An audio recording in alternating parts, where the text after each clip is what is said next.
నాకు విరోధముగా సలిగిన వాడు రాలిపోవాలి, స్థలానికి పోడు. ఎవడెవడు పోట్లా, ఎవడెవరు పోరని చెప్తుంది గ్రంథం. ఇశ్రాయేలు జనాంగంలో బయలుదేరినటువంటి జనం ఎంతమంది? 6 లక్షల మంది జనం కదా. చేరుకుపోయేసరికి మిగిలిన వాళ్ళు ఎంతమంది? యెఫున్నె కుమారుడైనటువంటి కాలేబు, నూను కుమారుడైనటువంటి యెహోషువ, వీళ్ళిద్దరు తప్ప వీళ్ళందరూ ఎక్కడ రాలిపోతున్నారు? సనిగినటువంటి వారు, వెళ్ళాల్సిన చోటును పోగొట్టుకున్నటువంటి వారు, దేవుణ్ణి అలక్ష్యం చేసిన వారు, వెళ్ళాల్సిన చోటు నుంచి పోగొట్టుకున్నటువంటి వారు, హృదయాన్ని కఠినపరుచుకున్నటువంటి వారు, దేవుడు ఏ స్థలానికైతే వారిని తీసుకెళ్ళటానికి ప్రయాణం సాగించాడో ఆ ప్రయాణం దిశగా వారు సాక్కోకుండా మధ్యలోనే రాల్పబడినటువంటి వారు. మహోన్నతమైనటువంటి దేవునికి కోపము రగిలి చేసినటువంటి ప్రయత్నం. అందువలన ఈ ప్రయాణంలో వారితో పాటు కలిసి నడుస్తున్నటువంటి ఒక నాయకుడు ఉన్నాడు, మోషే. ఎన్ని కళ్ళుగానే ఉంటాడో ఆ దేశంలోని పోవాలని హృదయాన్ని నిశ్చయపరుచుకున్నాడు. ఫరో ఎదుటికి వెళ్ళాలా, చంపేస్తాడు ఫరో. ఒక రోజున భయపడి పారిపోయాడు ఫరో ఎదుటి నుంచి. ఇప్పుడు అదే ఫరో ఎదుటికి వెళ్ళి నిలబడాలా, చంపేస్తాడేమో తేడా వస్తే, అయినా కానీ నా దేవుడు నన్ను పంపిస్తున్నాడు ఒక పని నిమిత్తం అని ధైర్యంగా వెళ్ళి ఫరో ఎదుటి నిలబడి దగ్గరగా 10 సార్లు పైన అడిగాడు, నా జనాన్ని పంపించమంటున్నాడు నా దేవుడు అని. అటువంటి ఒక తెగింపుతో కలిగినటువంటి ఒక నాయకుడిగా కనిపిస్తున్నటువంటి మోషే దేవుని పరిశుద్ధతను సన్మానించిన కారణాన ఆయన ఏం చెప్తాడో దానిని వినని వాడు ఆయన పోతున్నటువంటి స్థలాన్ని పోగొట్టుకుంటాడు గ్యారెంటీగా. సంఖ్యాకాండం 20వ అధ్యాయంలో. అందువలన ప్రేమతో మీకు తెలియచేసినటువంటి సంగతి, ఒక స్థలానికి ప్రయాణం. ఎంత సంతోషంగా మనం కూడుకుంటున్నాం. కార్యక్రమాలు అంటే సంతోషం, ఆరాధన అంటే సంతోషంగా.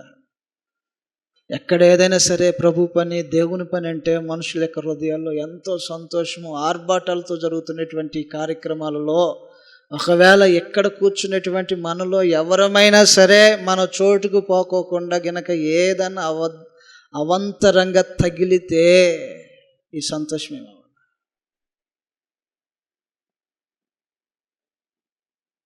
ఇశ్రాయేలు ప్రజలు విడిపించబడినటువంటి సమయంలో జయకేతం ఎత్తి పాడారంట. ఎంత సంతోషం కలిగి ఉంటుందో. స్త్రీలైతే తమ్మూర పట్టుకొని నాట్యం వేశారంట.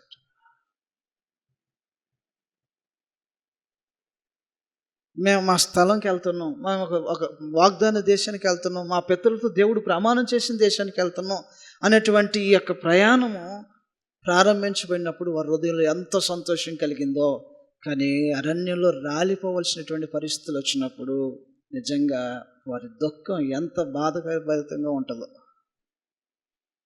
అలాగనే వారు నడిపించినటువంటి నాయకుడి గురించి మాట్లాడుతున్నాడు గ్రంథంలో. 20వ అధ్యాయము 12వ వచనంలో రాయబడినటువంటి సంగతులు ఈ విధంగా ఉన్నాయి. అప్పుడు యెహోవా మోషే అహరోనులతో, మీరు ఇశ్రాయేలు కన్నుల ఎదుట నా పరిశుద్ధతను సన్మానించినట్లు నన్ను నమ్ముకొనకపోతురు గనుక ఈ సమాజమును నేను వారికి ఇచ్చిన దేశములోనికి మీరు తోడుకొని. ఆయన అన్నాడంటే జరుగుతుంది, మొహమాటం లేకుండా చెప్పాడు. మోషే, మీ అన్న మీరిద్దరు కలిసి నన్ను సన్మానించలా, ఏం జరిగింది నీ పరిశుద్ధతకి అవమానం? నేను బండతో మాట్లాడమంటే నువ్వు బండను తీసుకుని కొట్టావు.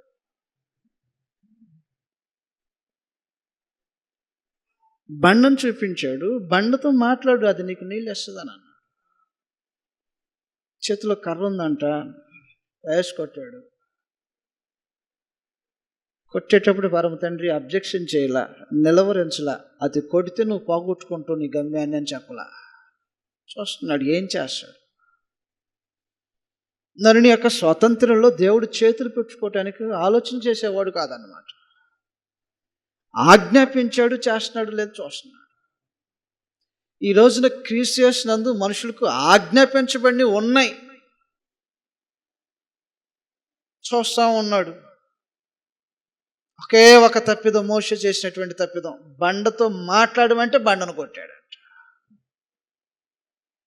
మత్తయి సువార్త 28వ అధ్యాయంలో మీరు ఏ ఏ సంగతులు గైకొనవలెనని నేను మీకు ఆజ్ఞాపించుతునో అని తెలియచేయబడినప్పుడు ఈ రోజున క్రైస్తవ సమాజానికి దేవుని మూలంగా కలిగినటువంటి ఆజ్ఞలు ఉన్నాయి.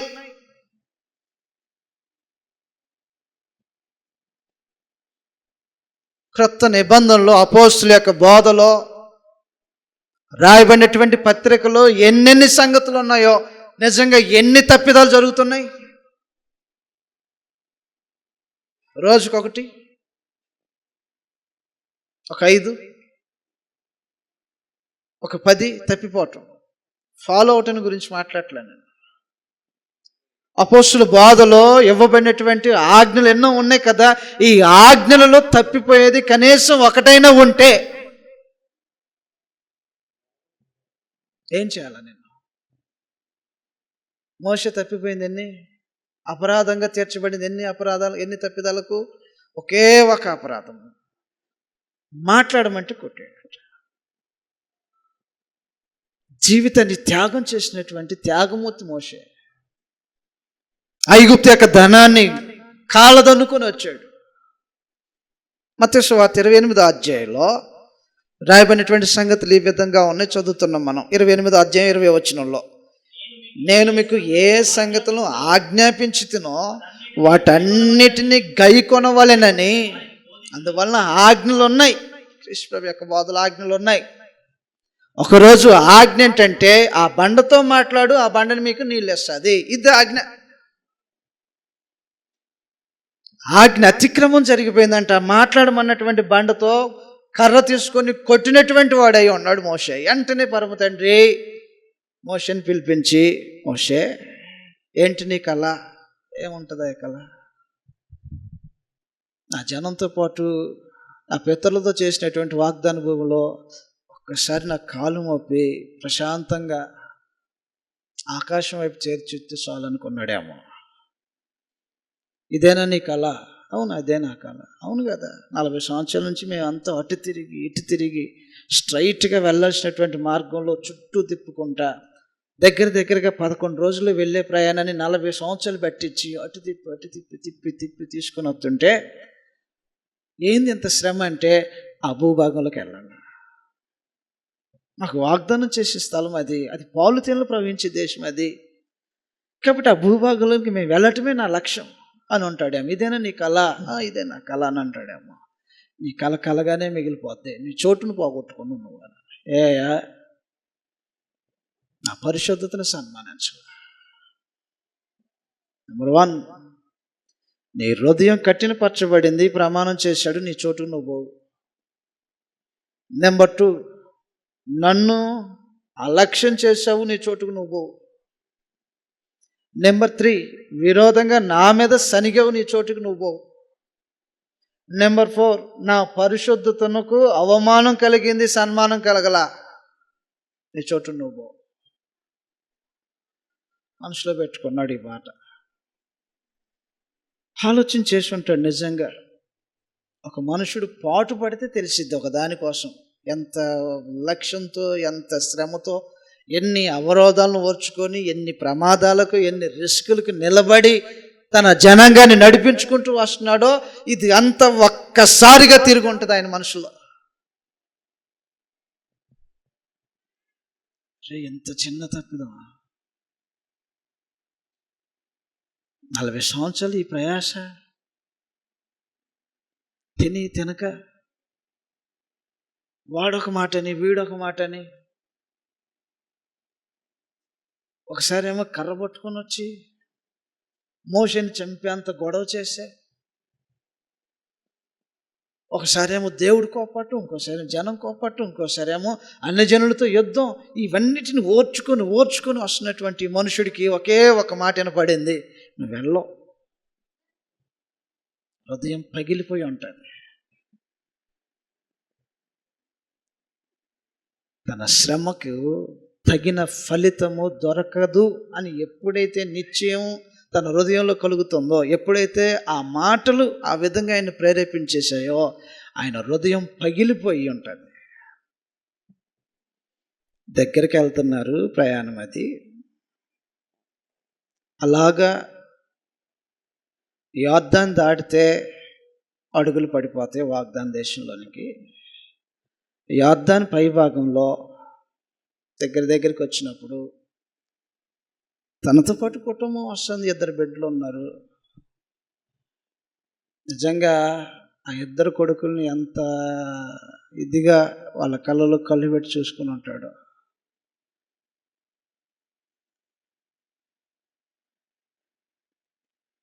చూసుకొని ఇక నిజంగా ఆయన వెళ్ళే స్థలం కాదు కదా అది. ఆ బిడ్డలతో ఏం సంభాషణ చేసి ఉంటాడు. వెళ్ళే ఈ ప్రయాణంలో నా జర్నీ ఇక్కడ ఆగిపోతుంది అని తెలుసు. గెర్షోను ఎలియాజర్ బిడ్డలు ఉన్నారు 2. నిర్గమకాండంలో రాయబడినటువంటి సంగతులు ఈ విధంగా ఉంటాయి. తన బిడ్డలతో పాటు వెళ్తున్నటువంటి ప్రయాణానికి బ్రేక్ పడబోతుంది. తను అక్కడ ఆగిపోవాలిగా. బలమైన కోరిక ఉంది. నా బిడ్డలు ఒక చోట, ఇప్పుడు నా పరిస్థితి ఇక్కడ ఒక చోట. ఒక ప్రక్క కుటుంబానికి దూరం అవుతున్నటువంటి బాధ, ఒక ప్రక్క అసలు ఈ భూమి మీదే లేకోకుండా తీసేయబడుతున్నటువంటి సమయం ఆసన్నమైందనేటువంటి ఒక బాధ, ఒక ప్రక్క ఎంత శ్రమ, 40 సంవత్సరాలు కూడుకున్నటువంటి శ్రమకి అదిగో దొరుకుతుంది అనుకున్నటువంటి సమయంలో ఈ స్టెప్ ఇటు తిరిగింది. నిర్గమాకాండం 18వ అధ్యాయంలో భార్యను బిడ్డలను కలిగినటువంటి వాడిగా ఈ ప్రయాణం సాగుతుంది. తన కుటుంబం లేని వాడు కాదు మోషే. నిర్గమాకాండం 18వ అధ్యాయము 2వ వచనం నుంచి చదువుతా ఇలాగని రాయబడి ఉంటుంది. మోషే మామయ్య అయిన యిత్రో తన యొద్దకు పంపబడినప్పుడు మోషే భార్య అయిన సిపోరాను ఆమె 2 కుమారులను తోడుకొని వచ్చును. అందువల్ల భార్య వచ్చింది, భార్యతో పాటు 2 కుమారులు కూడా వచ్చారు. ఆ కుమారుల యొక్క పేర్లు ఏంటో కూడా చెప్తున్నాడు అనమాట. అతడు అన్యదేశంలో నేను పరదేశిని అనుకొని వారిలో ఒకనికి గెర్షోము అని పేరు పెట్టెను. నా తండ్రి దేవుడు నాకు సహాయమై ఫరో కత్తివాత నుండి నన్ను తప్పించుననుకొని 2వ వానికి ఎలియాజర్ అని పేరు పెట్టాడు. Gershom, Eliezer. సర్వ సమాజం అలాగనే ఉంది. తన కుటుంబంతో ఇప్పుడు ఏదైనా సంప్రదింపులు చేయాలా తెలియదు. ఒకవేళ పరమ తండ్రి కొండ మీదకి వచ్చేసామన్నాడు, ఆయన కొండెక్కేసేసా అన్నాడు. ఈయన ఏమనుకోవాలా కొండెక్కేమంటే? అంతకుముందు గతంలో ఎన్నో మార్లు నువ్వు అక్కడే వచ్చేసావు అంటాడు, అక్కడే వెళ్తాడు. ధర్మశాస్త్ర ప్రతులు రాస్తాడు, ఇవన్నీ ఆయన ధర్మశాస్త్ర ప్రతులు తీసుకుని వెళ్ళిపో అంటాడు. ఇప్పుడు కొండ ఎక్కమంటున్నాడు. మోషే దగ్గరకు వచ్చేసావు, కొండ ఎక్కేసా అంటాడు. ఇప్పుడు ఎక్కే కొండ దిగుతానా లేదా? 2 బిడ్డలది, ఒక బిడ్డలు, భార్య, అతని సంతానము, అతని యొక్క వారందరూ కళ్ళెదురుగా అలాగని కనబడుతుంటే ఈ మనుషుడు అసలు ఏం చెప్పుకొని పైకి ఎక్కాలా? తిరిగి వస్తానని చెప్పి పైకి ఎక్కాలా? గతంలో లాగా వెళ్ళి వచ్చిన వాళ్ళలాగా ఇక మీదట నా ముఖం మీరు చూడరని చెప్పి పైకి ఎక్కాలా?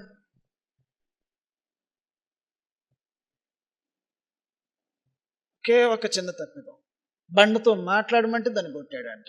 నిజంగా మన జీవితాల్లో నిత్యము దేవుడు ఆజ్ఞాపించినటువంటి ఆజ్ఞలో ఎన్ని విషయాల్లో పొరపాట్లు జరుగుతున్నాయి. భయం లేదు మనకి.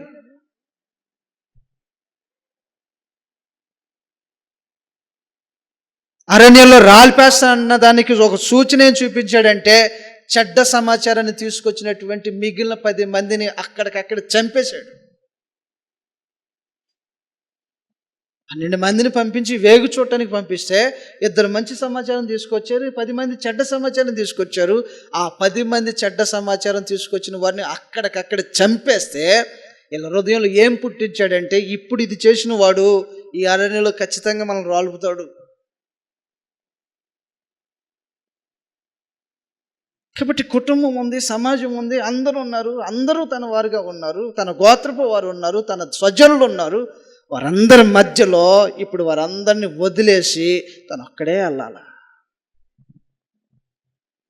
ఒకప్పుడు 70 మందిని రమ్మన్నాడు, ఇప్పుడు సింగిల్గా రమ్మంటున్నాడు. విషయం అర్థమవుతుంది మోషేకి.